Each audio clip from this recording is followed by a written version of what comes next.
We're back on One True Podcast. With me, as always, is John Werner. Johnny, how are we doing today? Bryce, it's good to have Randy here. Yeah, let me introduce Randy Peterson of the Des Moines Register. Randy, you've had quite a good run there at at Des Moines. We were just talking about it. Since 1972, that's a pretty good run, especially in this business. Especially in this climate. Yeah, you're exactly this journalistic climate that we're in. Yeah, you're exactly right. I started when I was a junior at Drake University. So wow. Yeah, I'm pretty happy with the way this has gone for me so far. I feel good. And I see a lot of different things. I get to go to a lot of different places, and we've got that job that everybody says, oh my gosh, I want your job. I want to have your job, and I guess I was like that for my first, I don't know, however many years, but once you get into this business, you sit there and say, oh my gosh, with all the layoffs that have gone on and newspaper closures and mergings and overtime football games and basketball games and late starts and social media. So we have to be resilient, and I guess that's a credit to all of us. Yeah, no doubt. Well, again, appreciate you jumping on with us. So guys, for Baylor, following three, I would say, afterthought opponents, wouldn't you say that, John? Yeah, I would say they haven't played the strong part of their schedule. Yeah, they take a dramatic climb up in the schedule this week when the 14th ranked Iowa State Cyclones come to Waco. Both of these teams are coming off, I would say, extremely impressive wins. Last week in Las Vegas, the Cyclones dismantled UNLV 48-3, and Baylor opened up Big 12 play with 45-7 thumping of Kansas.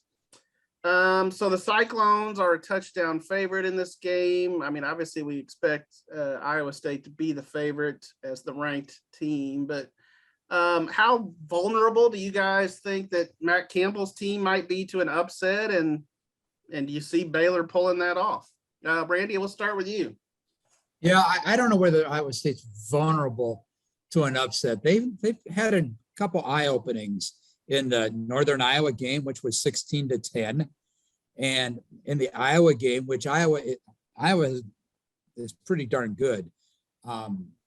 In losing that game by whatever it was, 17 points or 10 or whatever the score was in that game.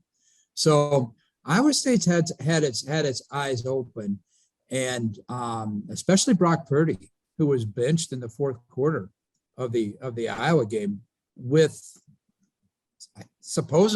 technically the game still in doubt. Iowa State trailed by just 17 points, and Matt Campbell had seen enough of what Brock was doing, and it wasn't going anywhere with him. So he took him out just so he could clear his head and put in a freshman, a redshirt freshman, and who played pretty well.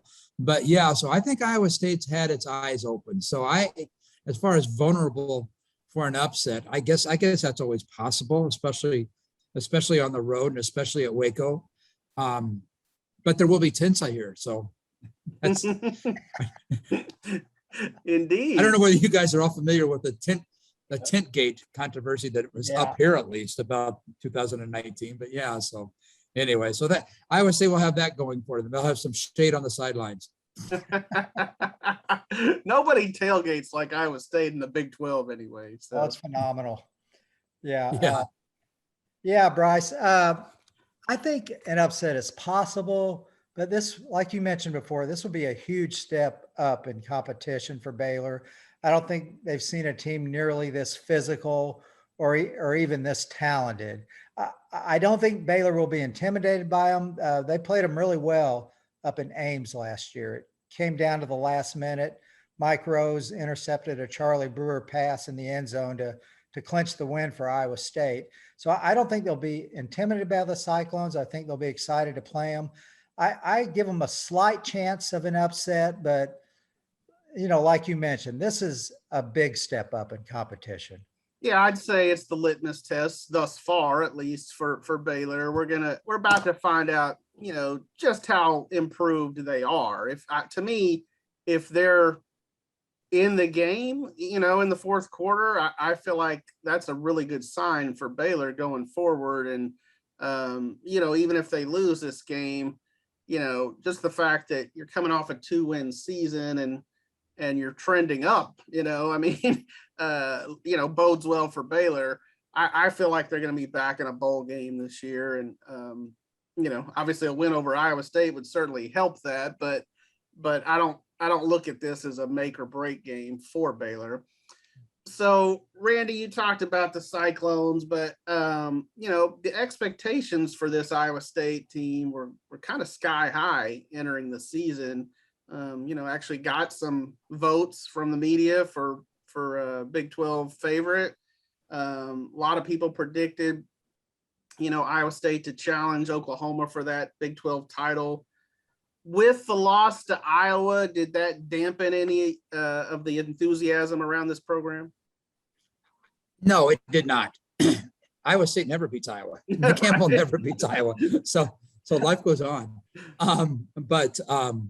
Yeah, no, it didn't dampen any of the enthusiasm for Iowa State, because Iowa State fans look at what happened in that game. Iowa State turned the ball over 4 times. It turned the ball over 4 times in that game, and a couple of them resulted in, one of them was a scoop and score, for example. So, yeah, the way Iowa State lost that game. So, no, Iowa State's expectations, given the fact that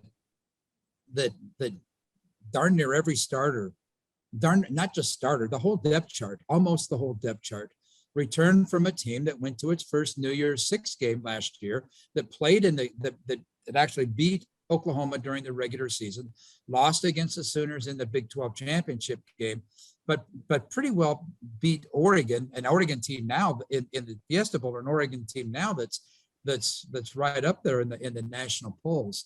So, and Brock Purdy coming back, and Breece Hall coming back, and the best offensive line in school history, a defense that is, and we may get into that later, but a defense that is the best overall defense in the nation, going against one of the best rushing teams in the nation on Saturday, by the way. That'll be kind of interesting.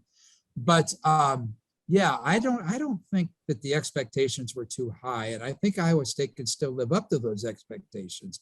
Losing the Iowa game, yeah, that took some luster off of potential college football playoffs, because if you lose early in the season, if you're in Iowa State, for example, and lose early in the season, it's going to be hard to get back up into the college football ratings. But it's certainly to be able to contend with Oklahoma for the Big 12 title, that's still out there. Yeah. Well, they got to get sick of losing to the Hawkeyes. That much is true for sure. Like you said, it seems like Iowa always has their number. Yeah, no, exactly. And I don't know why that is, because those games have been close. I think if once Matt Campbell beats Kirk, I think that that's, maybe that will start something. But I've covered Iowa for a way lot of years too. So, and I know how Iowa feels about that game, and I know how Iowa State feels about the Iowa State game. So yeah, it's just that Iowa State, I don't know. It's just, I don't know what it is. It's just one of those things, I guess. Yeah. John, sounds like those days when Baylor played A&M, doesn't it? Maybe they just need to stop playing each other, Iowa and Iowa State. That's what Baylor and A&M did. Yeah, that was a long time losing for Baylor. Yeah, for sure. Well, speaking back of the Bears again, so Johnny, Baylor's defense only gave up 166 yards last week against Kansas. Granted, it's Kansas, but we've talked a lot, so far this season about the Bears' dramatic improvement in the running game. Randy just referenced that. the better offensive line play. That's been a big key to the running game improvement. But it's still the defense that's kind of the strength of this team, right? Yeah, I think you would say that just because of their experience. They had 10 starters back, so that's a lot of guys back. I think they've played well so far. They've created some turnovers in some games. Safety JT Woods, he's got a fumble and an interception return for touchdowns. So they've been opportunistic. The thing they haven't really had yet, though, is a pass rush. And, they were really counting on Apu Eka to help supply that. He's got half a tackle this year. He's got an assist. Jacob Gall, their center, had one more tackle than Apu last week. And that was because he got a tackle on a fumble. Well, that's not a stat you really want to see. No. They've got to improve there. Their pressure has come mostly from like safeties and linebackers blitzing. So they've got to get better at that in the Big 12. But otherwise, yeah, their linebackers are tremendous. Matt Jones has really come along. Obviously, Terrell Bernard and Dylan Doyle were outstanding coming into the year. Matt's come along and really helped them. Their DBs have been really good. But that defensive line has to get better. Yeah. Yeah, with, the proliferation of running the ball in the Big 12 that's kind of going on right now, and a lot of really good defenses. I mean, Randy, does it feel like the 70s all over again? Yeah, it does. This morning I was looking at the Baylor statistics, and I'm sitting there and excuse me, I'm looking at number one rush offense, 321 yards a game. I mean, is that a misprint? I mean, it's how many years ago? It wasn't long ago when Baylor was just passing the ball all over the field. Two Baylor backs are in the top four of the rushers, and with Breece Hall sitting down there at number 9. So yeah, there is something going on in the Big 12 right now. It's I don't know. I was thinking that, gosh, does it remind me of the Big 10? Probably not that stuffed shirt quite yet as far as offenses are concerned. But my gosh, it's interesting. You better be able to play defense in the Big 12. And so much for people over the years that have said that Big 12 teams don't play defense. Well, the Big 12 is coming back, like you guys said, coming back to reality, coming back to the norm, coming back to the way other teams play, and it's more balanced instead of whatever 70% passing and 30% running. So yeah, it's kind of interesting to see the change that's going on. Yeah. Hey guys, I just wanted to mention Baylor's already got more rushing yards than they did all of last year. My gosh. They were terrible last year. They were terrible last year. They had 813 rushing yards. They didn't have one 100-yard performance. They've already had 5 already this year. I'm going to steal that. Yeah.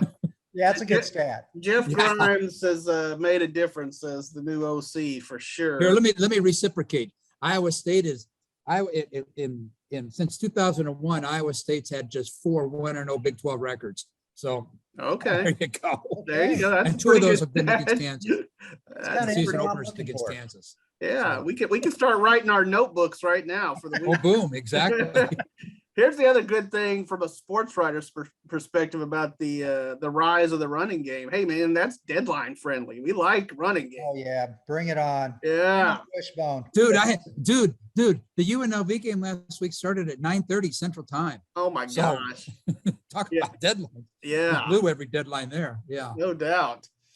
Well, so around the Big 12, I feel like there's a pretty good slate of interesting games this week. And this one might be the most interesting. I don't know. But out of the rest of those that you guys see on that schedule, which are you kind of most interested in watching, and who do you like? I think that Texas Tech at Texas game is going to be really interesting. Obviously, Texas stomped Rice last week, had a new quarterback in, Casey. He played really well. But Tech usually plays well in Austin for some reason. They've got a lot of wins there. And, Tyler Slough, I think that's how you say it. Slough, I think, something like that. Yeah, he was the kid Iowa State beat last year at Oregon. Okay. All right. Okay. But anyway, he's played really well for Tech. I think they've got a chance to pull off that upset. Okay. Randy, how about you? I'm looking at West Virginia at Oklahoma. I kind of like that game. People have said that Oklahoma's not playing the greatest. I've read stories and some social media stuff where Oklahoma fans are grumbling a little bit. My gosh, kind of reminds me of Nebraska fans up here. Never satisfied, but I don't know what they want. But anyway, shot for all our Nebraska people. But, yeah. But if West Virginia's got the kind of defense that we know that team's getting or has and can play and trending towards, I think that could be a very good game because, like I said, Oklahoma has not played the greatest. At least I don't think they've lived up to their expectations of this team is going to be a world beater. And just go back to the opener against Tulane. I mean, my gosh. But I want to keep an eye on that one. I mean, I think Oklahoma will win. It's in Norman. But nonetheless, I think West Virginia, if it gets down to a late game situation, I've seen what happens sometimes, and this has not been this Oklahoma team, granted, but I saw Iowa State win there with a walk-on quarterback. I don't know however many years ago, 4 or 5 years ago. So with a walk-on quarterback and a quarterback, Joe Lanning playing linebacker. So I've seen things happen at Oklahoma. So I think I'm gonna keep an eye on that one. Yeah, absolutely. Both of those games to me should be worth watching, which we haven't always had that so far this season. You get a lot of blowout type games, but the one that you guys didn't mention that I'll throw in there is it's the Iron Skillet game is what they call it. TCU versus SMU, crosstown rival, or I guess not really crosstown. They're both their own cities, but Dallas versus Fort Worth, TCU's been winning games to start the year, but Gary Patterson's team about to face a pretty explosive SMU team led by a kid, Tanner Mordecai at quarterback, who was at Oklahoma.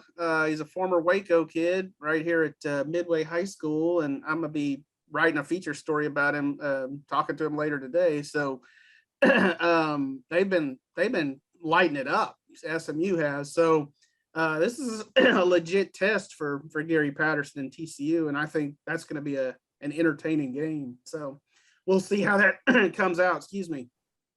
So Randy, you wrote a column that I thought was a good read, and proposed a very interesting idea for the future Big 12 after our 4 new additions join the conference. And you tossed out the concept of a 2-division system. Obviously, that's not novel, but what you proposed was that every 2 years those divisions would reshuffle, and you wouldn't have the same teams in the division. Explain kind of why you threw that out there and your thinking there, and do you suspect there's any hope that the Big 12 would adopt such a model, or does it make too much sense? I don't know. I know it was on the table the last time the Big 12 talked about this. The last time the Big 12 did this was 2016, whenever it was. It was on the table, and I don't know which athletic director. It was an athletic director. I don't know which athletic director actually tossed it out, but I know that there was an athletic director that told me about it, and I thought it was really interesting. The Big 12's been an out-of-the-box conference anyway, with it being the only Power 5 conference that plays a full round-robin schedule. So why not just stay out of the box? And so I talked to the Iowa State University president at that time, and he also confirmed that, yeah, it's out. It was on the table back in 2016. So what it encompassed was they reshuffle the conference, the divisions every 2 years. And why? Because to maintain the home and homes, to maintain Iowa State going to Baylor one year and Baylor coming up here the next year, for example. So it gives fans a chance to see, the teams every other year, which is, up here in the Big Ten, we don't see that. I mean, there have been times when Ohio State has not come to Kinnick Stadium in Iowa City for I don't know how many consecutive years at a time. And that's not fair to the fans. I mean, they like to see the marquee teams like that. So that was discussed, and then you reshuffle, and then you put you do the overall record of the 2-year overall record, conference record overall. You rank the teams, and the first place team goes into one division, second place team goes into the other division. So in other words, you've got the even and the odd divisions, and it balances out, and it's kind of cool. It still maintained the non-conference scheduling. Back then it did. I don't know what's going on with non-conference scheduling when they go to 12 or 14 or whatever they're going to go to. But no, I liked it. It balanced the divisions. Maybe you'd have OU and UT in the same, and Oklahoma State in the same division one year, and you'd have them all separated another year. So I liked it. And is it on the table now? I don't know. I don't know.